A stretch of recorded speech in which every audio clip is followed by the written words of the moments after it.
નમસ્કાર મિત્રો, હું છું સુનિલ ચૌહાણ અને આજે કલા જગતના એવા કલાકાર વિનોદભાઈ ગોરણા સાથે વાત કરીશું.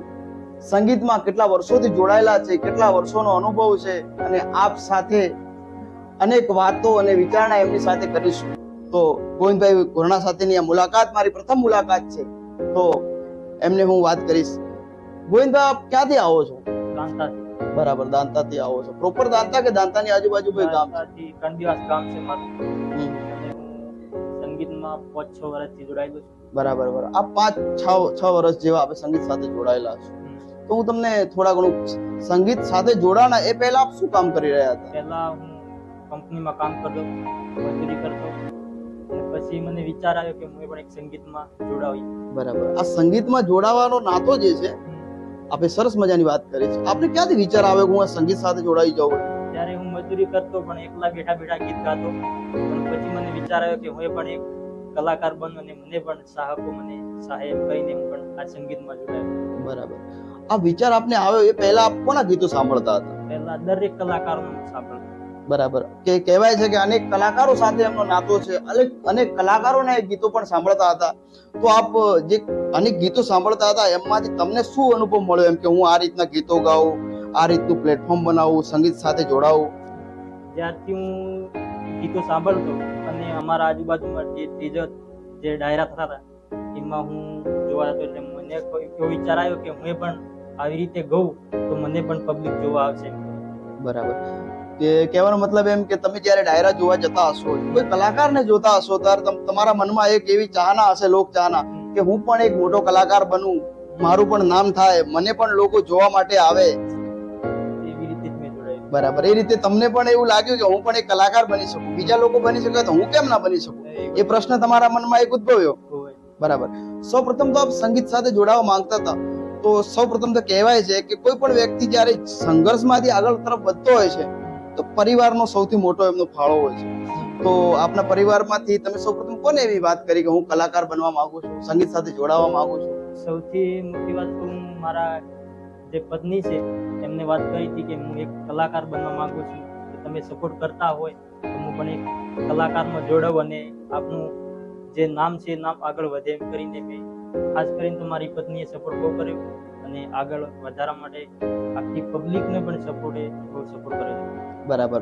કહેવાય છે કે સૌથી જો જીવનમાં કહેવાય છે કે સૌથી મોટો ફાળો હોય તો એ પરિવારનો હોય છે. એ રીતે એમને વાત કરી કે જ્યારે એ સંગીત ફિલ્ડમાં કહેવાય છે કે જોડાવા માંગતા ત્યારે સૌપ્રથમ તો એમની પત્ની એમને ઘણો મોટો એવો તમને કહી રહ્યા છે કે મને સપોર્ટ કર્યો, જીવનમાં આગળ વધવામાં એમનો ઘણો મોટો ફાળો છે. તો આપના પપ્પા શું કામ કરી રહ્યા છે? મારા પપ્પા મજૂરી કરે છે અને પણ હું એ ખેતી કરું છું. અત્યારે ભાગે જમી વાવું છું અને ભાગે જમી વાવીને પણ ટાઈમ આપું છું સંગીતમાં અને આગળ વધવા માંગુ છું. બરાબર બરાબર. આપે કલા જગતમાં ઘણા બધા ગીતો ગાયા છે. આમ તો હું ચાહક મિત્રોને એ કહેવા માંગુ છું કે આમ તો મારે એમનો પરિચય આપવાની જરૂર નથી, કારણ કે લાખોમાં એમના ચાહકો છે. આપ બધા જાણી પણ રહ્યા છો એમને કે કેટલા એમને ગુજરાતને હિટ ગીતો આપ્યા છે. એ કદાચ એમના મુખેથી એમનું એકાદ ગીત પણ આપણે સાંભળીશું. તો સૌપ્રથમ તો આપણે ગુજરાતમાં કેટલા બધા અત્યાર સુધીમાં ગીત બનાવ્યા છે? આમ તો 7 જેવા ગીત બનાવ્યા, બહુ સારા રિઝલ્ટ પણ મળ્યા, બહુ વ્યૂઝ પણ સારા આવ્યા. એમાં વધારે એક દેશી બનાવ્યું હતું, જે આદિવાસી ટીમની સોંગ હતું. એ ટીમનું નામ છે દોતાવાળી બજારમાં આવશે એમ કરીને ટીમલી હતી. એ ટીમનું તમારે સંભળાવ્યું. બરાબર. એમને વાત કરી કે એમનું પહેલું જે સોંગ હતું ટીમલી સોંગ, એનું નામ હતું દાંતાવાળી બજારમાં આવજે. તો સોંગનું નામ પણ એવું સરસ મજાનું છે, ટાઇટલ પણ સરસ મજાનું છે. પછી એમના ગીતો કેમ ન ચાલે? અને તમારા જેવા સરસ મજાના મિત્રો હોય તો પછી ગીત તો ચાલવાના જ. કહેવાય છે ગુજરાતમાં નહીં પણ દરેક ગામડેના ખૂણે ખૂણે એમના ગીતો ખૂબ ઘણા બધા ડીજેમાં વાગી રહ્યા છે અને એમનું ઘણું મોટું નામ છે. આ પહેલા પણ કદાચ મારી સાથે એમની મુલાકાત થઈ હશે, પણ ઇન્ટરવ્યુમાં આ રીતે એક પોડકાસ્ટમાં અમે સાથે તો પ્રથમવાર મળ્યા છીએ. તો આ મુલાકાત પણ તમારી સાથેની મુલાકાત મને જીવનભર કદાચ યાદ રહેશે. તો એમના મુખેથી એમનું જે ગીત છે દાંતાવાળી બજારમાં મળવા આવજે, એના શબ્દો થોડા તમારી સમક્ષ તમે થોડા રજૂ કરો તો હું મારા ચાહક મિત્રો આપનો અવાજ સાંભળવા માંગી રહ્યા છે. દાંતાવાળી બજારમાં આવે મારે વાળી આવે, દાંતાવાળી બજારમાં આવે. બરાબર, એવા શબ્દો હતા. બરાબર. એ ગીત બનાવ્યા પછી લોકોએ તમને કેવો સપોર્ટ કર્યો? સપોર્ટ કર્યો. ગુજરાતી ગીતો જે પણ બનાવ્યા હતા એમાં પણ બહુ સપોર્ટ મળે છે. આપણે પહેલું સોંગ ગાયું દોતાવાળી બજારમાં આવજે, એના પછી તમે એમ ગીત બનાવ્યું, એના પછી તમને કેવો અનુભવ રહ્યો? તમારું ગીત ચાલ્યું, તમને કેવો વિચાર આવ્યો ગીત ચાલશે નહીં ચાલે, લોકો શું કહેશે, સમાજના લોકો શું કહેશે, ઘરવાળા લોકો શું કહેશે, આપણને એ બાબતમાં આપને કેવું લાગ્યું? એમાં જે વિચારો હતા ઘણા એટલા, પણ તોય મને વિચાર આવ્યો કે આપણે જે છે પરિસ્થિતિ કારણે આપણે સોંગ બનાવીએ તો શું માર્કેટમાં હેડશે ને આપણે પણ સપોર્ટ મળશે એમ કરીને બનાવ્યું. લોકોએ આપને કેવો સપોર્ટ કર્યો? એમ કહેવાય છે કે અનેક લોકો સપોર્ટ કરતા હોય છે, એ રીતે તમને જો જીવનમાં સૌથી મોટો ફાળો હોય કે સપોર્ટ સૌથી વધુ કર્યો હોય એવા કોઈ વ્યક્તિ ખરા કે તમને પર્સનલ રીતે ખૂબ સપોર્ટ કર્યો હોય કે તું બિંદાસથી ગીત બનાય, અમે તારી સાથે છીએ, આજે નહીં તો કાલે તારું નામ થશે, પણ જીવનમાં તું સંઘર્ષ કર, હંમેશા તને સફળતા મળશે, એવો કોઈ વ્યક્તિ હોય એનું નામ જરા મને એકવાર કહી દો. જે મારા મિત્ર હતા મકનાભાઈ અંગારી કરીને, એમને 2 થી અમે ગીત બનાવ્યું હતું, એમને પણ સપોર્ટ કર્યો હતો. અને જે મારા ગામના લોકો છે એમને પણ સપોર્ટ કરતા હતા કે તું આ સ્ટેજ ઉપર જા અને તમને સપોર્ટ મળી રહેશે અને અમારો સાથ સહકાર તારી સાથે છે. બરાબર. એમને વાત કરી, ઘણી બધી સરસ મજાની વાત કરી, પરિવાર વિશેની વાત કરી, એમના ચાહક મિત્રોની વાત કરી. તો હવે એમની પહેલા સોંગની વાત કરી, ત્યારે પહેલું સોંગ બનાવ્યું એના સફળતા પછી તમને બીજો વિચાર ક્યારે આવ્યો કે હવે મારે બીજું સોંગ બનાવવું છે? એના છેડી પછી વિચાર આવ્યો હતો કે મેં એક બીજું સોંગ બનાવીએ, બહુ સારું રહેશે એમ કરીને બીજું પણ સોંગ ગુજરાતી રિલીઝ કર્યું હતું, બહુ સપોર્ટ મળ્યો હતો. બરાબર. જ્યારે આપણે બીજું સોંગ બનાવ્યું એ વખતે લોકોને લોકચાહના તમારા પર કેવી રહી? બહુ સારી હતી. બરાબર. એના પછી બીજું સોંગ તમારું કયું સોંગ હતું બીજું? એક સોંગ હતું દિલમાં રહેનારા ભૂલી ગયા છે. બરાબર. દિલમાં રહેનારા ભૂલી ગયા છે. એ સોંગ પછી તમને કેવી સફળતા મળી?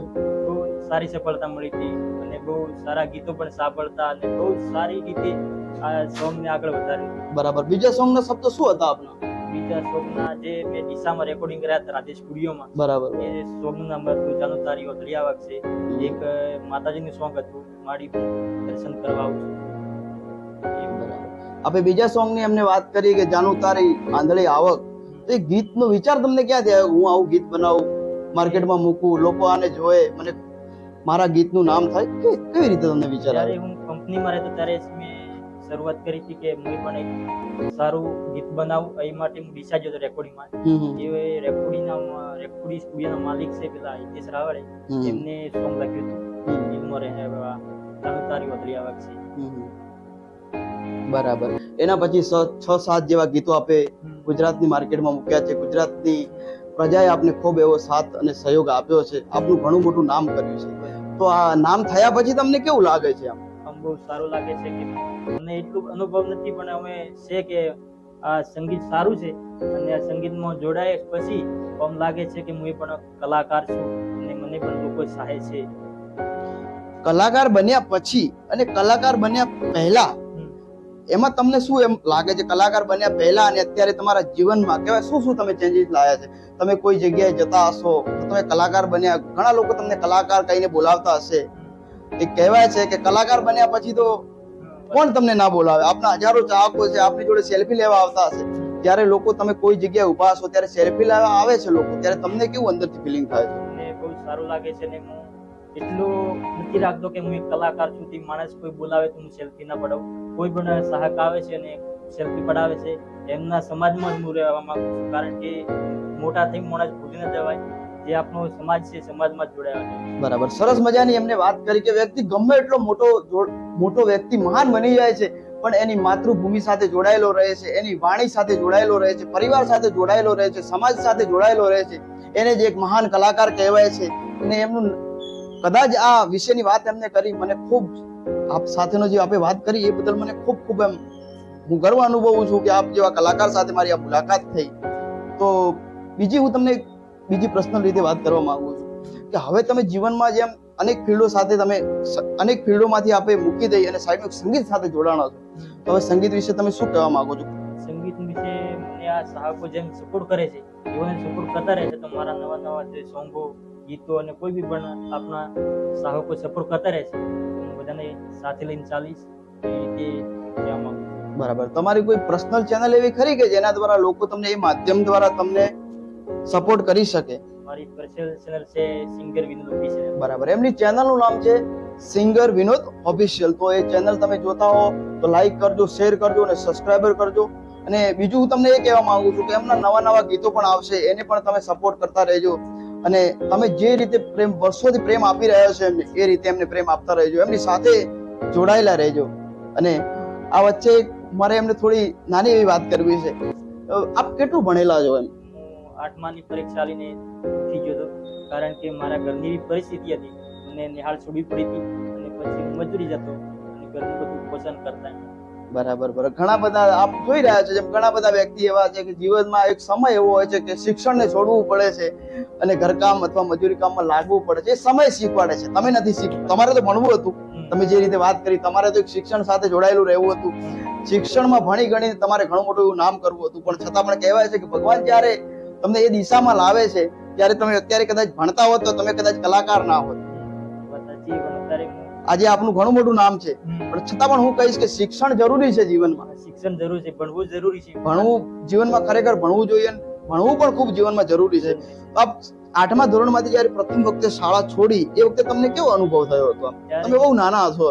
નાના હતો ત્યારે મેં વિચાર કર્યો કે અત્યારે મારું ભણતર બગડે છે, એમ કરીને બહુ વિચાર કર્યા, પણ તોય અમારા પરિવારમાં મારા પપ્પા હતા એકલા પડતા, એ માટે અમને છોડવું પડ્યું ભણતા. બરાબર. આપણે જ્યારે શાળા છોડી એ વખતે તમને પરિવાર તરફથી કોઈ દબાણ હતું કે પછી તમે આમાં વિચારી લીધું કે ના મારે મારી રીતે શાળા છોડવી છે? મારી રીતે મેં છોડી, કોઈ દબાણ નથી, કારણ કે મેં જોયું હતું કે અમારા પરિવારમાં એકલા માણસ કમાવાવાળા હોય ને પછી આપણે વિચારવું પડે કે આપણા પરિવારમાં બહુ ટૂંકું ચાલે છે. કહેવાય છે કે તમારું પરિવારનું કોઈ પ્રેશર નતું, છતાં પણ તમે વિચારી લીધું કે ના મારે હવે મારે આ ભણવાનું મૂકી દેવું જોઈએ, મહેનત કરવી છે, કારણ કે પૈસાની જરૂર હતી એ વખતે, પૈસો મહત્વનો હતો એ વખતે. બરાબર. તમે જે શાળામાં ભણતા એ શાળામાં તમને કેવો અનુભવ હતો ભણતા ત્યારે? તમારો કયો સબ્જેક્ટ એવો હતો, વિષય કે જે તમને બહુ ફેવરેટ હોય કે એમાં તમે પારંગત હો? એક સાહેબ હતા ત્યારે હું ભણતો ને તોય મને ગીતો ગવડાવતા, નિહાળમાં ઉભા કરતા ને ગીતો ગવડાવતા. ત્યારે હું બહુ સારું ગીત ગાતો હતો. એ સાહેબને પર્સન આપતો હતો કે અવાજ તારો સારો છે, એક દાડો કલાકાર બનીશ, એમ કરીને. જે હું ભણતો એ નિહાળનું નામ હતું, હવે ભૂલી ગયો. બરાબર. સમયની સાથે ભૂલી ગયા. જેમ સરસ મજાની વાત કરી, એટલે કહેવાનો મતલબ એવો છે કે તમે સંગીત સાથે જોડાયેલા તો વર્ષોથી જ છો, પણ સમયની સાથે સાથે તમે ફરીથી આ ફિલ્ડમાં આવ્યા છો. તમે શાળામાં જ્યારે ગાતા તો તમે એ વખતે તો ભજન ગાતા હશો ને? ના, કોઈ બી ગીત ગાતા. બરાબર. એમ કહેવાય કે લોક સંગીત હોય, લોકગીતો હોય, અનેક ગીતો આપ ગાતા હશો. શાળાના બાળકો તમને શું કહીને બોલાવતા? એ વિનોદ કહેતા, અને કોક દાડો હસી મજાકમાં મિત્ર હતા એ કહેતા કલાકાર આવે છે, પણ કહેતા. પણ એમથી મને બહુ ખુશી થતી કે મને પણ કલાકાર કહે છે, કે આવી રીતે હું કોક દાડો કલાકાર બની. અત્યારે ને પહેલા તમે જ્યારે પહેલા તમને જો કલાકાર કઈને બોલાવતો છે ત્યારે તમને કલાકાર જેવી ફિલિંગ્સ નહીં આવતી હોય હું કલાકાર છું. અત્યારે તમને કોઈ એવું કહે કે હું કલાકાર છું, તમને કોઈ એવું કહે કે તમે કલાકાર છો, તો તમને એવું લાગે કે હા લોકો મને મને કોઈ કલાકાર કહીને બોલાવી રહ્યો છે, મારામાં એવું કલા જેવું કંઈક છે. આપણે વાત કરી ને, તો હું તમને એ પૂછીશ કે પછી શિક્ષણમાં તમે કહેવાય છે કે તમે શાળામાં ગીતો ગાતા, એ વખત પછી તમે શાળા છોડ્યા પછી કયું એવું કામ જે તમને ખૂબ જીવનમાં એમ કે યાદ પર રહેશે, તમને ખૂબ સંઘર્ષ પડે એવું કયું કામ? મેં જીવન અંદર પહેલા પૂર્ણ કર્યા હતા, તે ખેતી કામ કરતા હતા. પપ્પા, કારણ કે પપ્પા ખેતી સાથે જોડાયેલા હતા, એટલે ભાગ રાખતા, અને ભાગ રાખીને મા બાપને મોય મદદ કરવા લાગતી. તમે પણ એમાં સહભાગી બનતા. કેટલા ભાઈ છો આપ? મારું પરિવાર તો 10 બધા છે પરિવારમાં, અને ભાઈઓ છે 7. બરાબર. 7 ભાઈ છો આપ. આપ સૌથી મોટા કે નાના છો? હું નાનો છું. બરાબર. આપ સૌથી નાના છો. બરાબર. શું નામ છે આપની પત્નીનું? આપણે પત્નીની વાત કરીએ. શું નામ છે આપની પત્નીનું? પત્નીનું નામ છે મીણીબેન. બરાબર. કેટલું ભણેલા છે? એ નહીં ભણેલા. બરાબર. નથી ભણેલા, છતાં તમને સપોર્ટ કરે છે. તમને પ્રોગ્રામમાં જતા કોઈ દિવસ એવું પણ નથી કહેતા કે આજે પ્રોગ્રામમાં તમારે નથી જવાનું, એવું પણ નથી કહેતા. તમને ખૂબ એવો સપોર્ટ કરી રહ્યા છે. બરાબર. તમારી પત્ની વિશે આપ શું 2 શબ્દો કહેવા માંગો છો? મારી પત્ની કોઈ દાડો નહીં ટોકતી કે તું આજે રેકોર્ડિંગમાં જવું છે કે નથી જવું, કોઈ દાડો નથી કહેતી. એ હોમેથી કહે છે કે આજે રેકોર્ડિંગ તારે કરવા પડશે, કારણ કે તું રેકોર્ડિંગ કરી અને મોટું નામ કમાઈશ, તમને માર્કેટમાં બોલાવે છે. બરાબર. એ વાત કરી. કહેવાય કે આપણે પહેલા પણ વાત કરી, એના પહેલા પણ મેં એમને પ્રશ્ન એમના પરિવાર વિશેનો કર્યો, એમાં પણ એમને પત્નીની અનેક ચાહના છે, એમના પ્રત્યે ખૂબ એવું સપોર્ટ છે. તો પરિવારનો સપોર્ટ પણ જીવનમાં ખૂબ મહત્વનો બની રહે છે. તો આજે આ ઇન્ટરવ્યુ લીધો, એમને પહેલા પણ એક વાત કરી તમને પરિવાર વિશેની, અને લાસ્ટમાં પણ તમને પરિવાર વિશેની વાત કરી કે જીવનમાં પરિવારનો એક સપોર્ટ હોય ખૂબ મહત્વનું છે. તો મિત્રો, આ વિનોદભાઈ સાથેની મારી મુલાકાત એ મને યાદ રહેશે, અને તમે પણ એમને ખૂબ ચાહો છો એ રીતે ચાહતા રહેજો, અને એમના ગીતો પણ સાંભળતા રહેજો. મિત્રો ફરી મળીશું નવા વિડીયો સાથે, નવા ટોપિક સાથે, નવા કલાકાર સાથે. અને ચલો આજે વિદાય લઈએ છીએ.